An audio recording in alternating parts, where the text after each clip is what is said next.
how to make autoplay on mobile data and Wi-Fi on Facebook Lite. Hello guys, in today's video I'm gonna show you how to make autoplay on mobile data and Wi-Fi on Facebook Lite. First thing, go to Facebook Lite and here you will find these three lines in the top corner and go down until you find settings and then click not notifications, this one media, click on it and here you will find, go down, you will find autoplay here.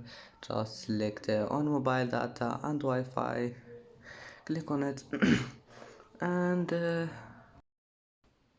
that's it for today's video. If you like this video, please don't forget to like and don't forget to subscribe, and thank you for watching this video until the end, and now see you in the next video.